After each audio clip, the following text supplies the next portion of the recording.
about this bill. This is terrible. So Tennessee, Bill Lee, the governor, he begged for a red flag law at the end of the legislative session. The session ended last Friday with nothing. However, he immediately said he will call the legislature back into session to discuss gun safety. I covered about 15 bills that were submitted by one of the fakest representatives in the world, and he's one of the Tennessee Three. But now I'm going to show you an amendment to the red flag bills that were submitted in both the House and the Senate, and it looks to discriminate against you if you're taking some of the most prescribed medications in this country to treat a variety of ailments. I know a lot of people are saying there's no way you can make me give up HIPAA. Let me read this bill to you.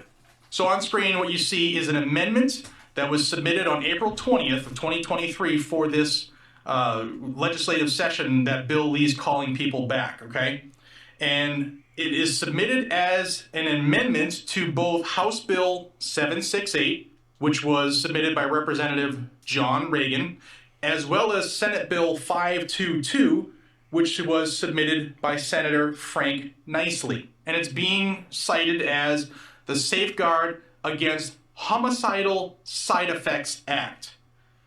The Tennessee Bureau of Investigation shall create on or before December 31st of 2023 a database, that's a registry, containing the name, address, and date of birth of individuals who have filled a prescription of any of the substances listed in subsection E echo within the last 6 months. It gets worse. Prior to prescribing a patient a substance listed in subsection E echo, the prescribing healthcare professional shall inform the patient that filling such prescription will cause the patient to be barred from the purchase of a firearm for the duration of the treatment regimen for which the substance was prescribed or longer. The prescribing healthcare professional shall provide the patient with a written disclosure form on a separate sheet of paper stating in plain English, in a print size not less than 18-point font, that by signing said document the patient A. understands and agrees to be barred from the purchase of a firearm for at least the duration of the treatment regimen, and B. understands and agrees that information concerning the prescription will be shared with the Tennessee Bureau of Investigation, and that the patient waives the patient's non-disclosure rights under the Federal Health Insurance Portability and Accountability Act of 1996, also known as HIPAA, and other federal and state confidentiality laws for purposes of sharing information concerning the prescription with the Tennessee Bureau of Investigation. The disclosure form required by subdivision B1 must be dated and have a separate signature line for the patient for each of the 2 waivers stated in subdivisions B1A and B. A pharmacist shall not fill a prescription for a substance listed in subsection E echo without receipt of a copy of a waiver form that meets the requirements of subsection B and is signed by the patient on both of the signature lines required by subdivision B2. Upon receipt of a copy of a waiver form and filling a prescription for a substance listed in subsection E echo, the pharmacist shall record the date of the filling and the date of the last dose to be taken by the patient according to the prescribed healthcare professional's instructions. The pharmacist shall transmit each record made pursuant to this subsection C to the Tennessee Bureau of Investigation. The Tennessee Bureau of Investigation shall only enter a person into the database created pursuant to subsection A upon receipt of a copy of a signed waiver form required under subsection B and receipt of a pharmacist's record under subsection C. The Bureau shall remove a person from the database within 30 days immediately following the passage of 6 months from the date of the patient's last dose to be taken, as indicated in the pharmacist's record required by subsection C.